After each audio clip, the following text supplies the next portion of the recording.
I'm Kara Infante, and this is Bookish Flights. In each episode, I chat with one bookish guest as we take some time to sample and savor the pairing recommendations from their bookish flight. We hope to give you suggestions to cultivate your TBR list and nurture your leisure time through books. In today's episode, I am chatting with Janet Hurley.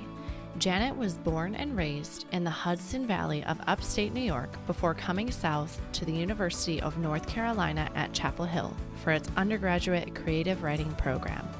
Though it took a while to replace you guys with y'all, she has lived in the South ever since, most recently in the Blue Ridge Mountains of western North Carolina, where she and her husband David raised their son and daughter.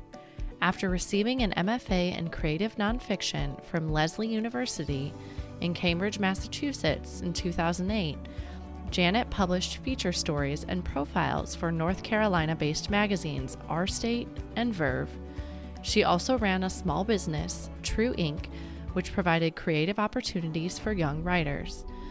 In 2011, she co-founded Asheville Writers in the Schools and Community, a nonprofit committed to racial equity and social change through the power of arts, culture, and restorative self-expression. And from 2013 to 2016, she taught creative nonfiction and writing for the media as an adjunct in the undergraduate writing program at Warren Wilson College. The onset of the COVID-19 pandemic forced many transitions, including, fortunately, a refocus on her own writing. Gloveshy, A Sister's Reckoning is Janet's first book-length publication. She lives in Asheville, North Carolina with David and their dog Wilson. Welcome to the show, Janet. Well, thanks so much for having me, Kara. I'm so glad we could do this morning. Why don't you start by telling me a little bit about who you are?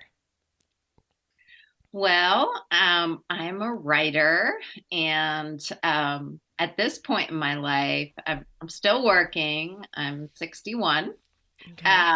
Still working, and I work as a grant writer for a wonderful community organization called Colaborativa La Milpa, and Okay. they do a lot of great community work and a Latinx community here in Asheville, North Carolina, and so I do grant writing for 20 hours a week, which is great. And then I have time to read and Yes. just do some other writing and other creative ventures.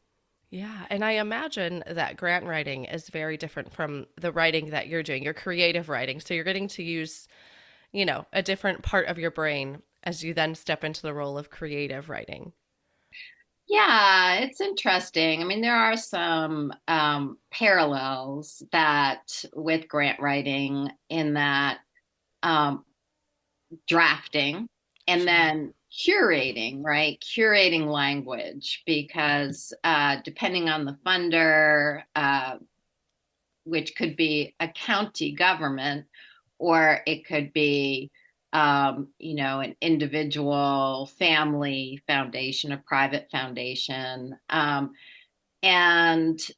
So knowing your audience, Sure. being able to curate the language, finding language that feels true to what the experiences of these organizations and yet is accessible to that funder. So there's a lot of parallels with creative nonfiction or any sort of creative writing, that knowing your audience and then you just draft so much. With my own process, I drafted so much, and then having to curate, put the pieces together. So it's similar. And then you're right, it also involves budgets. Yeah. It involves putting down objectives, that kind of thing. Yeah. I would not consider myself a writer, but I'm imagining, right, it's kind of a business mindset versus a creative mindset maybe that you're stepping into. But like you said, the nonfiction piece too, that could be a really good, translate between the two. Mm-hmm. Yeah. And Yeah. I'm so inspired by the work and the people. So I do it with a lot of love, and that feels really good. I'm not writing grants for a huge nonprofit organization that I Sure. don't feel super connected to. Yeah, So, I bet that's really important. Is that I'm imagining is that's a Spanish uh the title of the company? Okay. Collaborative La Milpa. It's a group of organization. It's every organization is led by folks who identify as Latinx and Okay. often as immigrant. And so they have been doing lots of organizing for many years. And they were like, it would be super helpful if we could share resources and infrastructure Yeah. and that kind of thing. And so, yeah. That's So, great. I love um, that. yeah, Do I you do. speak Spanish then? I speak enough Spanish right now. I've been a student of Spanish since I was actually in middle school. Wow. And so I read, write, understand. My verbal fluency is, I'm working on it. Yes, I So, feel that. My husband's family is Cuban. oh, And wow. so and they're very gracious, when we're around or I'm around, they speak English, but I think like what you're saying, when I'm reading it on the paper or I have more time to write it, my brain has more time to process. Where if I'm verbally in a conversation, it's much faster, and so I am still working on that myself. Yeah, I think I tend to work from home, but, I'll go out for meetings or, um, just go out for events. They do a lot of community events and, it takes just being immersed. Yeah. And so I have thought about my daughter went for a semester to Guatemala and did language immersion there, and she had never actually studied any Spanish, but came back Wow. very able to carry on, you know, more than just where's the bathroom kind of conversation, Sure. right? And so I think about doing that. I do constantly, I'm doing conversation classes, but I'm also going to start working with a native speaker from Mexico who, he is in Mexico. Yeah, So anyway, yeah. And I love that. It's language. I love language. I'm not absolutely. like super adept at, like, I'm not one of those people who's going to be speaking four languages like English, Spanish. Those are the, Yep. Yeah, we had the opportunity to live in Sicily for a few years, and oh, I found wow. that so impressive because people in Europe, they can speak, it's not just two languages, it's usually three, four. I'm like, this is so impressive. It's a Yeah. skill that I wish I had. Yeah, absolutely. Yeah. Absolutely. And just it, the cultural aspects of language are just so intriguing. Yeah. Yeah. Yeah, well, let's go back through language a little bit. Let's talk a little bit about who you are as a writer. I started this, I'd always written poetry and short stories. And I did think in the 90s, I don't know, at the same time I was uh, having my babies, somehow I thought I could also birth a novel. And so I did do a lot of writing on a novel that, like many writers, there's a box of that from the 90s, of course. Sure. So it's all hard copy. And, who knows? I don't think I'll ever return to that particular thing, but it was a good learning experience. And so I came to Asheville. My family moved to Asheville in 2001. And in Okay. 2003, I saw just a notice about a class being offered in creative nonfiction. And in the early 2000s, that idea of creative nonfiction was somewhat new, at least to me and a lot of the folks that I knew in writing communities or, even as readers. And so I had been reading some things like Sebastian Younger, The Yeah. Perfect Storm, Hmm. and then not to follow that theme too much, but then Isaac Storm by Eric Larson, which was about a huge hurricane that hit Galveston. Okay. And that, the weather forecasts in the state said, oh, it'll never hit. And of course it did. Mm-hmm. But what I was so struck by in those books was, there was sort of this certainly attention to fact, and there was that journalism approach of being accurate, but there was such strong character and narrative development. And so it felt like you were entering into little worlds that you really didn't know about, fishing crews or the small town, didn't know about, anything about weather forecasting and the different approaches. In fact, one of the things in there is about Cuba, and it's much more accurate weather forecasting, and they did predict the hurricane. And so, and a lot of, anyway, I'll let you could read it and you could find more about it.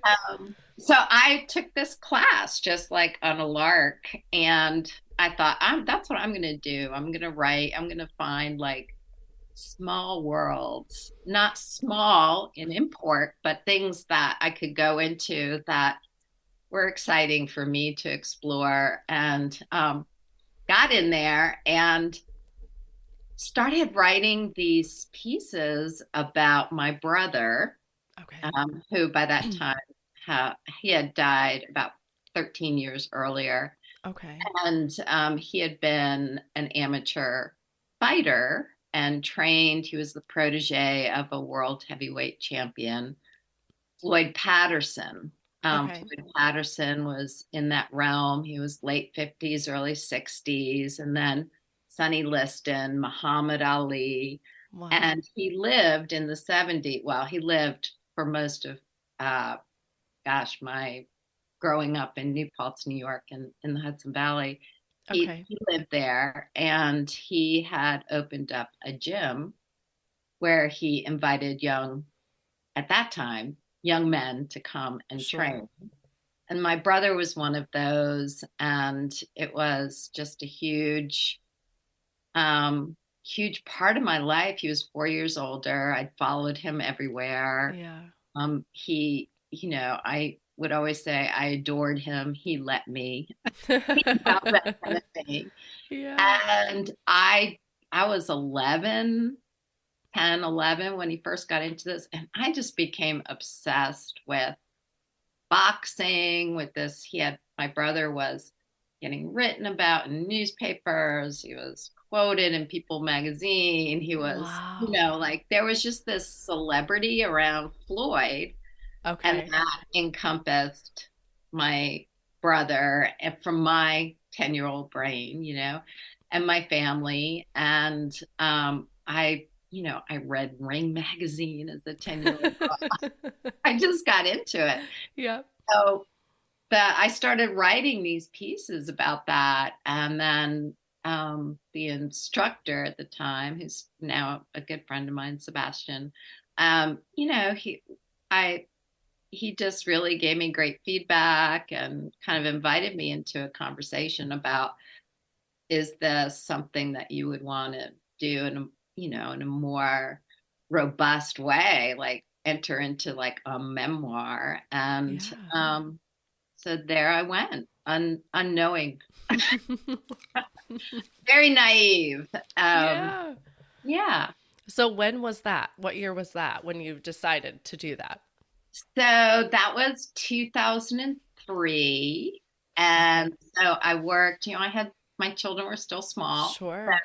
And I was working. And so I wrote pieces. I had a strong writers group, which I'd always been in a writers group of some shape or form, wherever I was. And so that, I wrote pieces, and then I applied for a fellowship to the Vermont Studio Center, which is almost at the border with Canada. Okay. And I went there for a month and Wow. to work on this memoir. And I went to go back to school and did an MFA and worked on the memoir.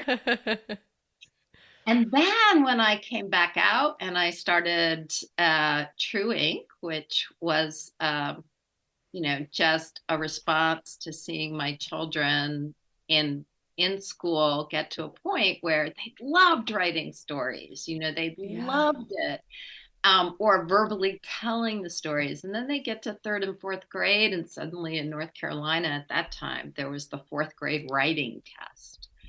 Oh And there boy. was just suddenly this like shutdown of the joy of writing. And so I started offering summer camps and doing after school programs just to engage children in the joy of writing and sort of the habits of Yeah. a good writer, that kind of thing. I thought about that a lot with my children is I feel like they are so creative still at this age. And so I pondered in my mind of, well, how do I keep that creativity going? Right? Because I feel like there's this certain point they reach, and like you said, it's kind of, we'll fit in this box and do this thing. And then we lose that a little bit. Mhm. Unless you really try to cultivate it, which it sounds like you have most of your life. You've been a writer. So you've tried to cultivate this creative part of your brain. But um, I've thought a lot about that. So I think that's very beautiful, your True Ink organization. Do you still do that? I don't do that. I don't do summer camps or after school programs or anything like that, but I do take private students. Yeah. And, you never know. I might at some point do a small group here. For a couple of years, there was a small group of middle school girls that met at my Okay. house. Um, yeah, I'm not teaching at this. Okay.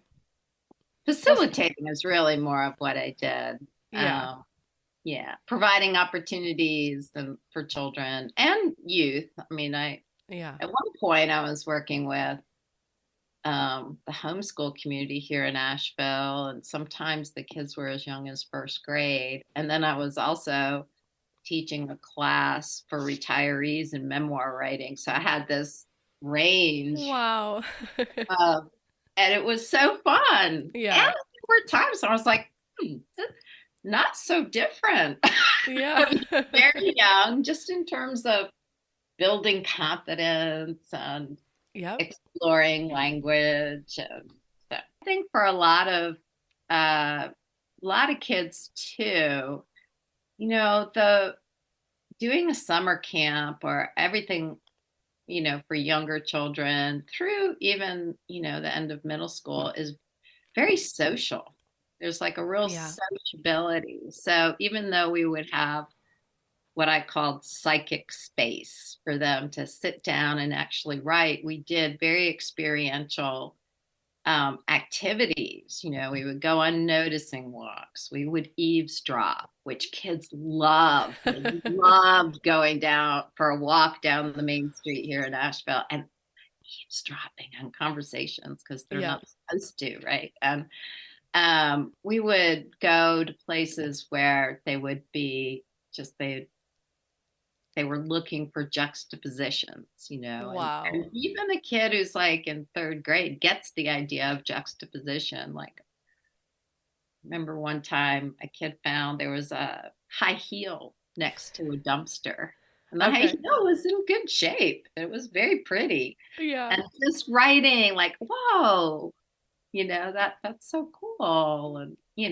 so I think there are moments for parents and educators always to be just those small moments that can be Yeah. lifted up and engaged. That's part of creative process.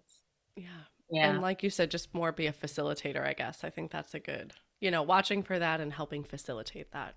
Yeah. Yeah. Yeah. Just sharing in the wonder or sharing in the like, oh my gosh, that is really strange. Let's look at Yeah. that more, you know. Um, and I love that. I really enjoyed doing that. That led to to co-founding the nonprofit Asheville Writers in the Schools and Community. And at that point, I was still freelance writing, but just I can say co-founding a nonprofit with that was very community focused. Yeah, so I didn't write very much. Yeah, it sounds like, I imagine, right, if this is my motherhood life of trying to fit things in the cracks of my day, and it sounds like you've always been very busy, so I imagine that's what you've done through your life, is trying to fit this in where you can. Yes, absolutely. And when I taught at Warren Wilson College, and I loved it. But I think it's a, talking with other writers, it's definitely the devil's bargain. Like, you need to make money. Yeah. And I love working with young people, and yet then you come home after discussing or wonderful creative nonfiction, and then you come home and you're reading their creative nonfiction, and then like trying to bring that energy. And there are, some people who do that really well. Yeah. Because it's not my strength. I would get very sort of creativity fatigued or Sure. something. I don't know.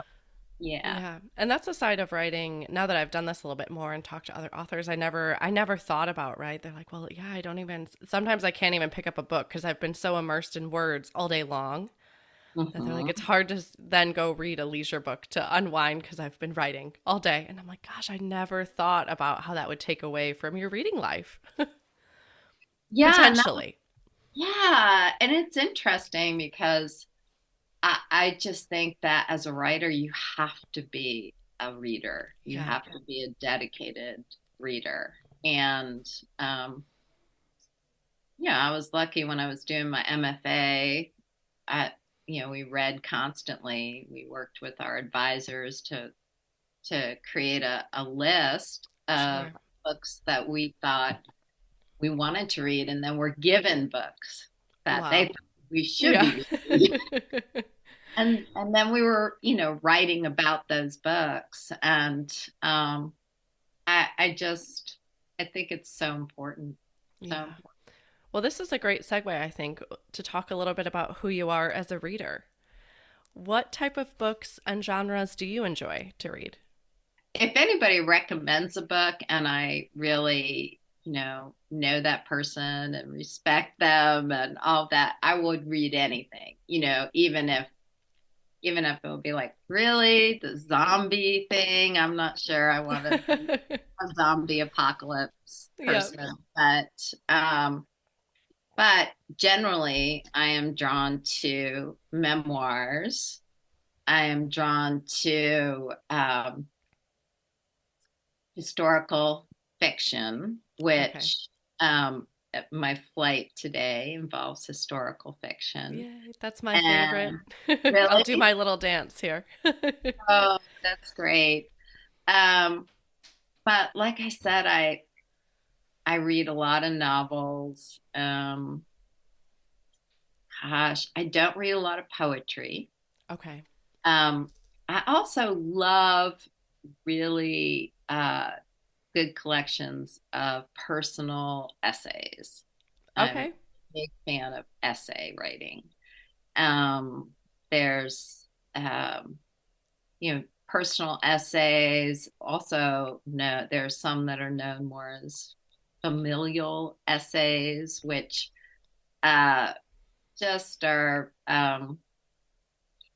just so much more personal, more about immediate surroundings. And so anyway, I love essays. Yeah. And then in your busyness, how do you find time to read?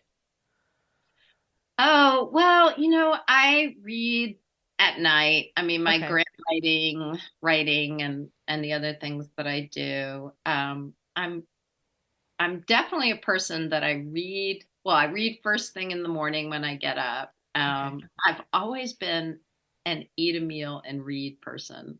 Love it. Not dinner, but but like lunch or breakfast, I'll be reading while I eat. Mm-hmm. And then usually in the evening before I go to bed, I'll read about an hour and a half. Okay. Let's go out. You've so graciously provided us a book flight today. And why don't you tell us a little bit about how the books pair together? Okay, so my book flight, I have three historical novels, and they are the way that they go together. They involve three different countries. Love it. The first one is New Zealand, and it's Two by Patricia Grace. Okay. The second one is called The Glass Palace, and that's by Amitav Ghosh. And the third one is Pachinko, which is Min Jin Lee. The Glass Palace is set in Burma, what was then known as Burma, and Sure. India. Okay. And Pachinko is set in Korea and Japan.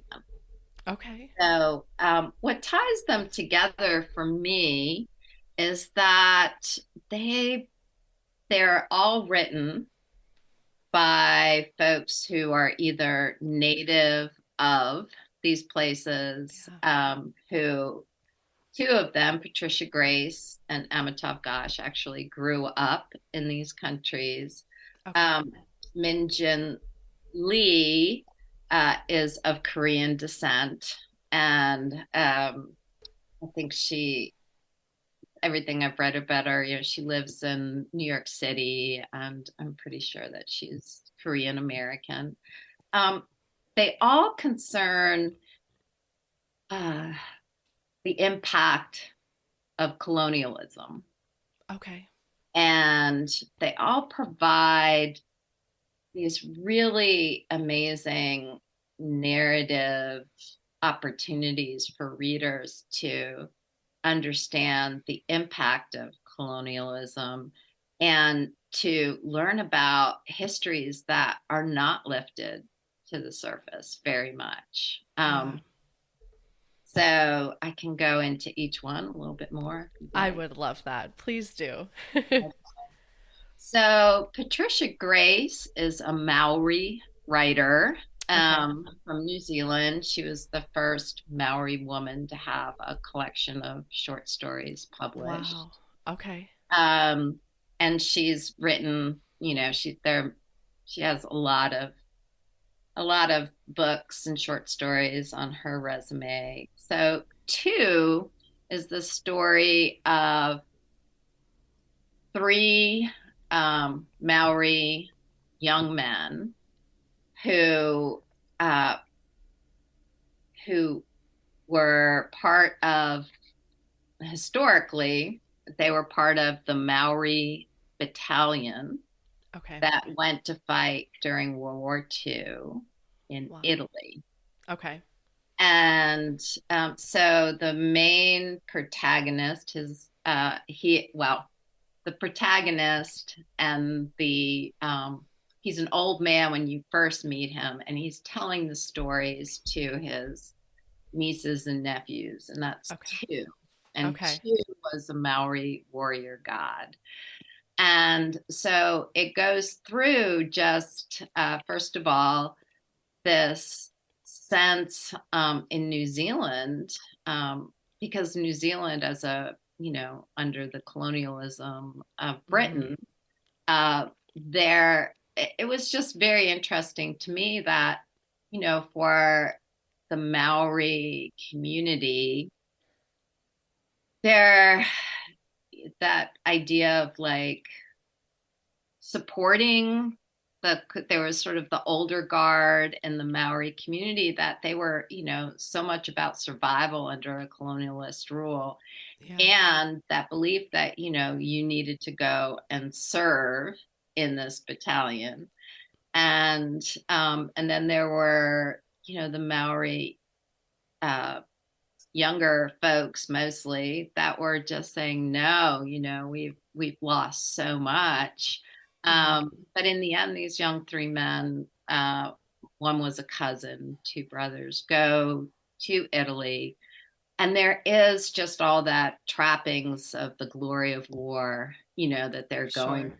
through, and that they're sent off from New Zealand. And there is that part of that warrior piece. They were greatly feared, Yeah. right? And so they go, and the truth is war is horrible, Yeah. right? And as is the case with the United States sending entire Black battalions into war, there wasn't a lot of support for those Sure. troops.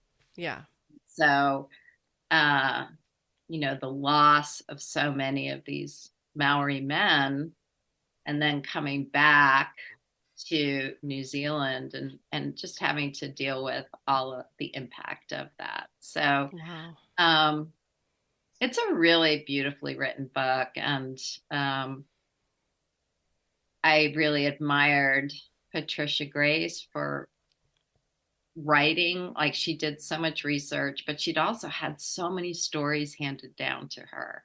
Yeah. So that was what provoked her writing. But also, she's writing through the point of view of male narrators, and she had to reconstruct those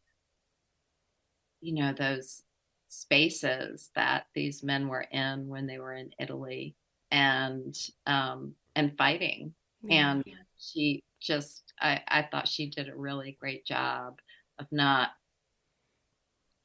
relying, say, on sort of classic battle language or whatever. The other thing is she uses so much idiom, Maori based idiom in the language. Okay.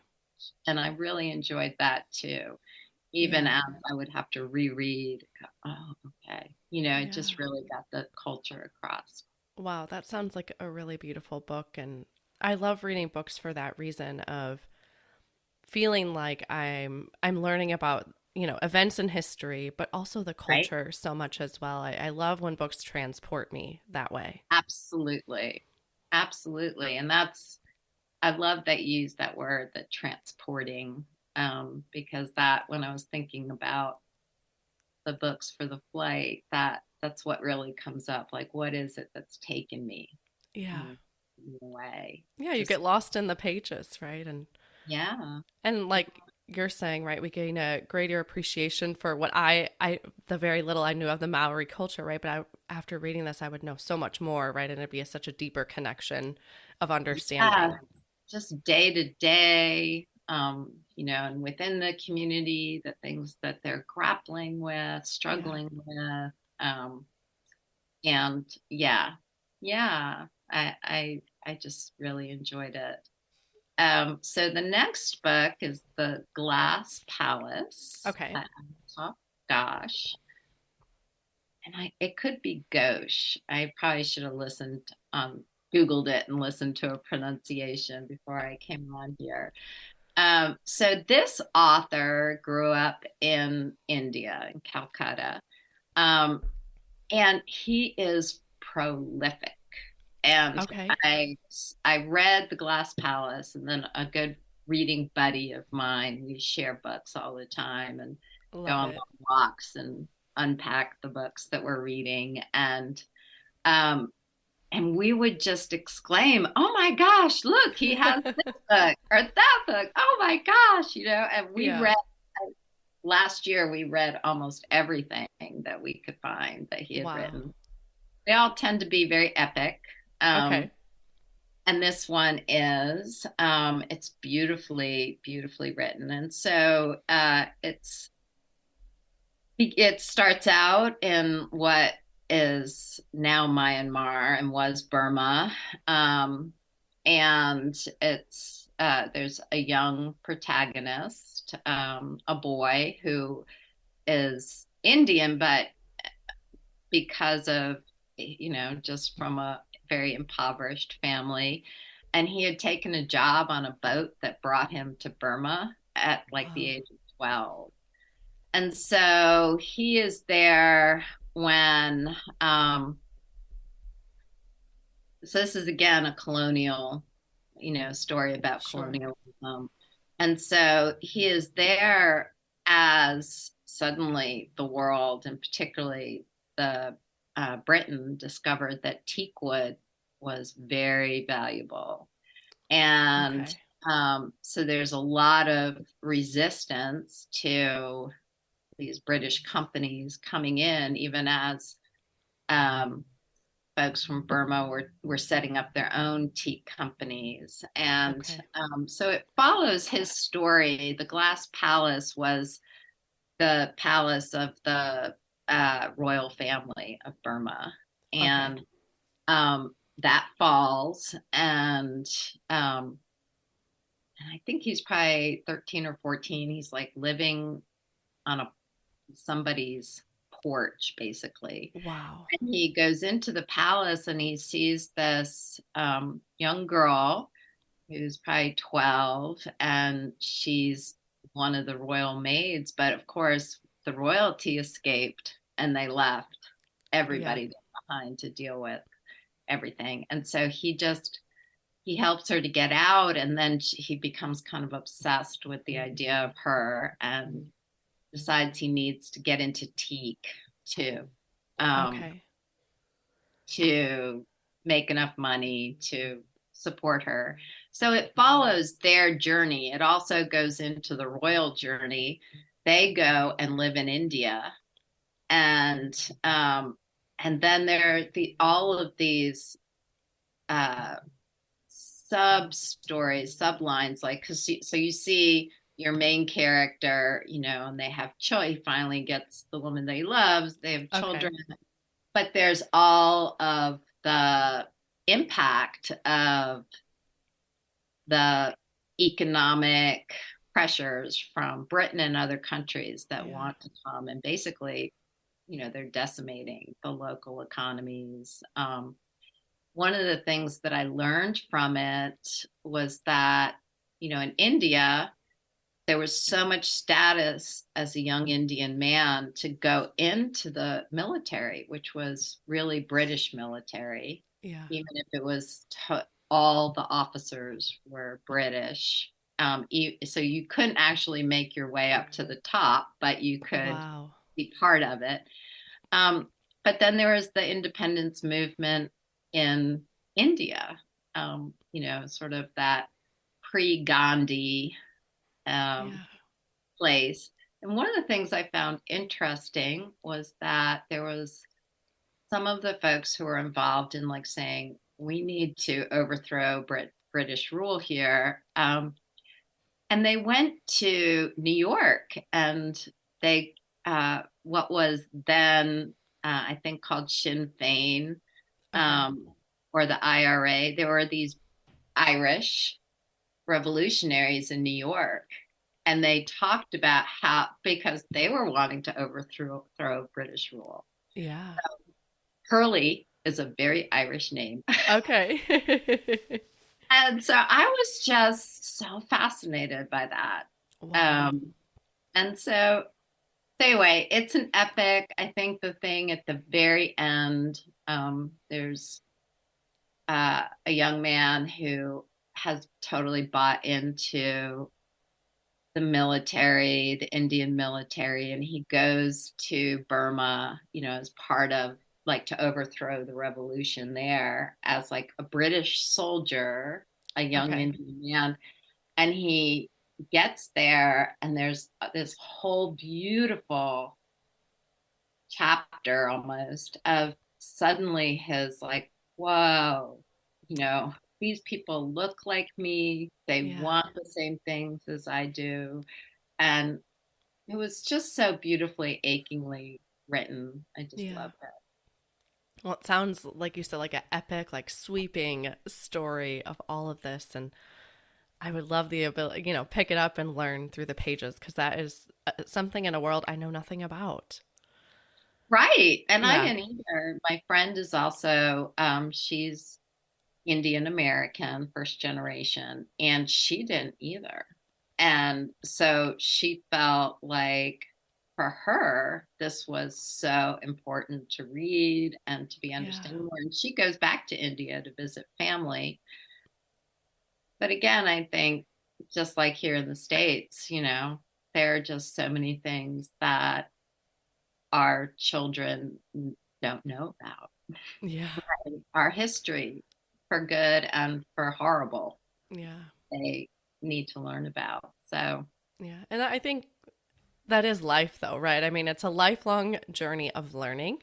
And there is so much out there that it does take us some time to get through it all, right? And or to really give it the time and attention that it deserves, right? Versus this blip that we learned in a history book in second grade, right? That I didn't commit to memory, but by reading it in a story and through characters, I can really understand and exactly. put it within my mind and within my understanding of the world. Exactly. I think rather than reading about the history of Burma and India and Britain as a colonizer, I mean, I could read very dry, Sure.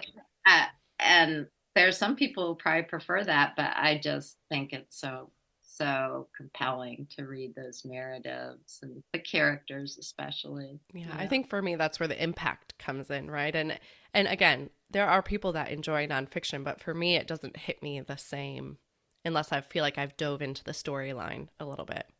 Yeah, absolutely. Yeah. And these are folks that are writing, having lived in these. I think that idea of living in a place too. And with my own memoir, I went back to my hometown a lot. Yeah. And interviewed folks. And, there's something about sort of the oral histories that people have, the being right on that ground. It's really, really important. Absolutely. Well, I love that. Okay, Yeah. and then what's the last book of the pairing today? The last one might be very familiar to your listeners, and that is Pachinko. Yep.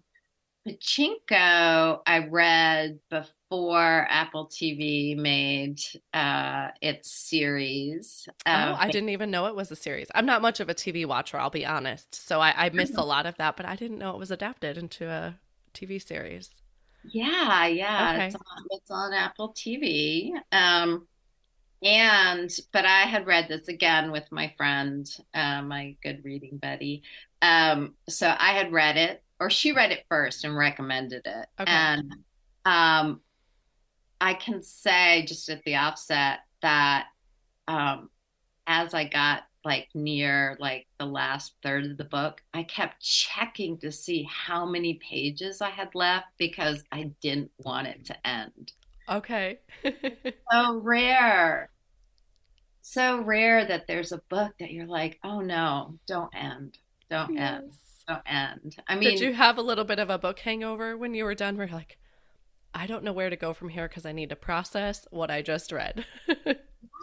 it's process and yeah, exactly. It's a great way, a book hangover. Yeah. Exactly. So it starts out in Korea. And again, this is, a story of, it's a family story. It's an epic. It also sweeps over about 60 years. Okay.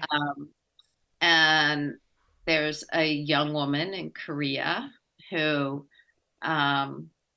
she, it's one of those things as a woman reading it, I'm thinking, so there's basically a Japanese businessman. A lot of folks don't realize or don't know the depth of the impact of Japanese occupation in Korea. Yeah. And he's basically kind of like a businessman, and he kind of grooms her, I would say, in current day parlance. Okay. Ultimately, he falls in love with her, but she certainly falls in love with him. Okay. And then she gets pregnant, and he wants her to go back to Japan with him. Okay. He's like, yeah, no. I'm not going to Japan. And so she actually marries another man who loves her very deeply. And so she has another son. So she has a son by the Japanese guy and then a son by this Korean man. Okay. And it follows their family life. And her older son is brilliant academically. He's just amazing. And he decides to go to Japan. And he ends up marrying into a Japanese family. And yet he always feels very other. And he has a lot of ambition and still feeling othered. And then the younger son is not academically or, classically seen as super intelligent, but he's really savvy and streetwise. And so he Sure. gets into pachinko parlors, and pachinko is a type of gambling game. Oh, okay. Yeah. And so, through the story, there's still that love that their mom has for this Japanese guy who in the end turns out to be basically very involved with organized crime. Oh, And boy. so, yeah, there's just kind of a whole opportunity, one, to learn about that Japanese, that whole relationship between Japan and Korea, which is still such a visceral thing even today. And also just to, that whole idea of the Japanese organized crime and sort of in our current pop culture, it's the ruthlessness and violence. And there is certainly ruthlessness and violence, right? And yet this man, there's a lot about that character that he's definitely a lot that you feel for him. You feel for him trying to navigate and wanting to know his son, and then his older son being like, no, I can't be engaged. I can't be a successful Japanese businessman if I'm going to engage with someone who's a gangster, that kind of. Anyway, Okay. It's just lots of worlds within that narrative. Yeah. Wow. And beautifully written. Just, again, all of these are just beautifully written. Yeah. For as long as this book has been on my TBR, I didn't even know what it was about. I'm trying to think of how it ended up on my TBR, right? Of like, you get, like you said, book recommendations, and I have a list where I keep them, and I'm like, but it's been on there a long time. And I think I've been intimidated by the length a little bit. Not that I don't read long books, but it's like I have to have the space and the time to put them in into the schedule there. Yeah, I think as a writer with all of these books, the one from New Zealand is not quite that long, but both Ghosh's books and Pachinko, they're all fairly lengthy.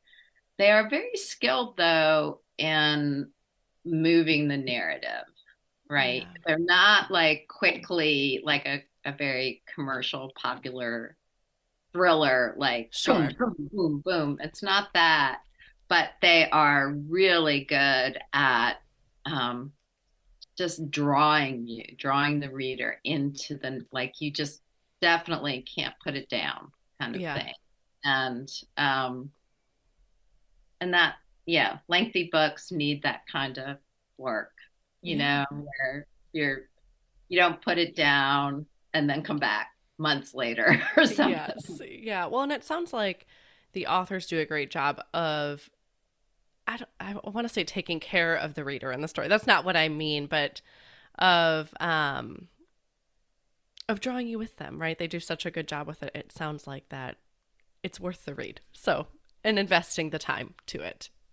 Yeah, I think that's a really good phrase, taking care of the reader. And that doesn't necessarily meaning like coddling a reader Yeah, or not that. Yeah. leaning to a reader or, I think, but that care is also being aware of, what a reader might need to really fully engage, I guess is how I would think about it. Yeah, I'm like I can't quite pinpoint exactly what I want to say, but that, it take the time, invest and do that. Yeah, particularly as a white 61-year-old middle class woman from the United States, right? Like Yeah. I'm reading this and feeling like, there's discomfort that I'm like, whoa, this is like really lifting up a lot of stuff. And like also being able to tap into just those things that we all have as humans, right? That Yeah. empathy and the humanity of it is really important as a writer to like reach out with those things. Yeah, and So, it's their experiences too. So, right. yeah. Well, that was great. Thank you so much for sharing all of those. I'm like, okay, adding them all to my TBR to pick them up. I appreciate that, and I hope our listeners would love to pick them up as well. Mhm. Um, I have one book actually. Sometimes I'll do a dessert pairing if it's a genre that I've read, and I had a book that's coming to mind as you've been talking. Have you read Salt Houses? I I have not. Okay, it's by Hala Alyan, I believe. And she's a Palestinian American. It is a shorter read, it's not as epic, but it does span, like you said, something about like 60 years. And it starts out with the mother, her name is Salma. And in their culture, they have the coffee dregs read to predict Oh, the wow. future. And so she's having the coffee dregs read on the morning of her daughter's wedding, I believe. And her daughter's name is Alia. And oh, it's the night before the wedding, excuse me. And the prediction that she gets from the coffee dregs is not good. So she is going to hold on to this secret of this is not the future I want for my daughter, but this is something that their culture has done. And the family is living in Palestine. Shortly after the wedding, the 6 Day War begins in Palestine. So their whole life moves to Kuwait, right, to a safer area for them. And then in, I believe, like early 90s, Saddam Hussein's is going to invade Kuwait. And so they're forced to leave Kuwait again. And at this point, the kids are older, so the whole family kind of scatters.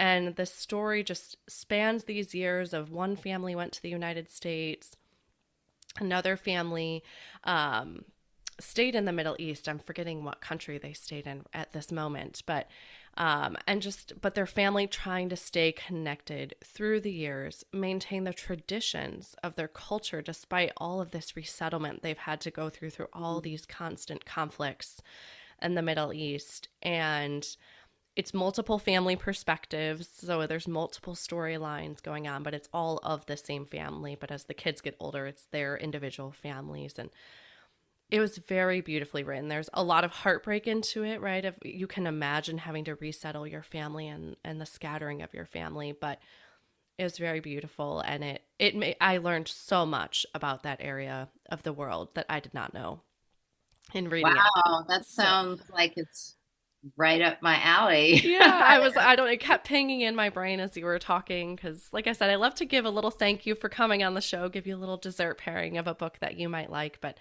it fits in. I think there's not the colonialism per se, but there is the conquering and these constant invasions that are happening in the Middle East. So there are some themes of that as well. So I think Yeah. Well, might. thank you for You're acknowledging welcome. that. Yeah, You're very absolutely. welcome. Well, what I like to do to finish the show is what I call bonus pairings, and they're just a speed round of questions so you can answer these really quick. So, first one, where is your favorite place to read? I think it's my bed. Love it. A great place to unwind. Yes, to unwind and just kind of take myself away and But again, peanut butter and jelly at lunch and reading, that's also a thing for me. So I don't know. Bed Okay. priority. Mhm. All right. I love that. And then what is one book that you have read that has changed your life? That was such a good question. And I had to like really, of course, I'm sure every author says when you ask this question, that there's so many. Yep. Um, and and it depends on where you are in your life. But Yeah. one that I will mention, which is so funny because I don't know if I would pick it up now, but when I was in my 20s, I read um, The Mists of Avalon. Okay. It's by Marion Zimmer Bradley. Okay. And The Mists of Avalon is essentially a retelling of the Arthurian tale, Oh, okay. um, through uh, the eyes of the women, especially Morgaine, who in most Arthurian, like classic telling, she's a horrible person. But she, in this telling, she really represents or is part of the original Druid community in Britain. And so and so it's for me at the time in my 20s, coming into my own as a young woman, and um, there was so much about the book that was, just even that audacity of like taking such a classic Sure. male centric, also Christian centric story, and then kind of turning it on its head. Like, what if it was told through through the perspective of these women from this earth-based spirituality perspective? Wow.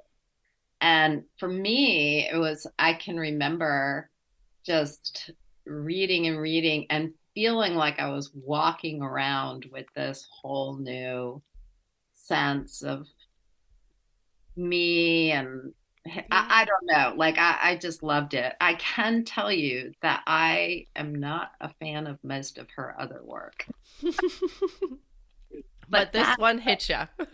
that one hit me, and Yeah. that was in my 20s. Yeah. Okay. I love that. Are you a rereader? That's a really good question. I have lots of books in my house, of course, and particularly in my space where I write,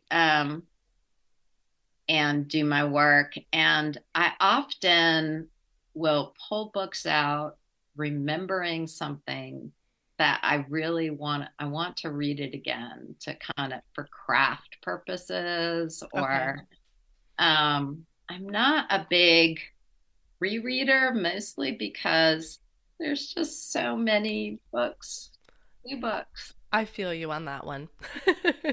Yeah. Okay. And then lastly, what are you reading next? Well, right now I'm reading a wonderful book by a poet, a Black poet, Camille Dungy, Okay. and it's a memoir called Soil, and Okay. it's called Soil with a subtitle of A Black Mama's Garden. Okay. And it's very interwoven. She's telling the story of moving to Fort Collins, Colorado, and deciding that she and her husband decide that they're going to not do the classic lawn and the picket fence, but that they're actually going to have this garden that is native, that Wow. is like, so she but she wraps, it's a memoir, so it's not just that story, but then she's bringing in lots of experience from throughout her life. And she tells the story of a Black woman in Lynchburg, Virginia, during Jim Crow years, Okay. who developed this garden, and it's now a museum. Now I want to drive to Lynchburg, Virginia. Yep. Um, outdoor garden museum. So Yeah, I'm loving wow. it. Yeah, it's really, really yet another beautifully written book. Yeah, absolutely. That sounds very intriguing. I Yeah. would enjoy that. Well, thank you so much for coming on the show today. I know your time is precious, so I appreciate all you have given me.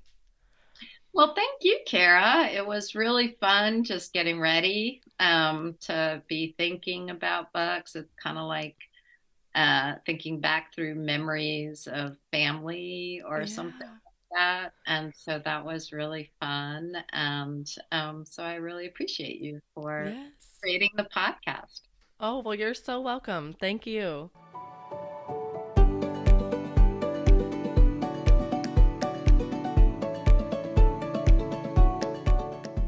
Thank you so much for listening to my conversation today with Janet Hurley. Her book flight today includes historical novels written by Native writers and the impact of colonialism. We'd love to hear what other books you might pair with this book flight at bookishflights.com.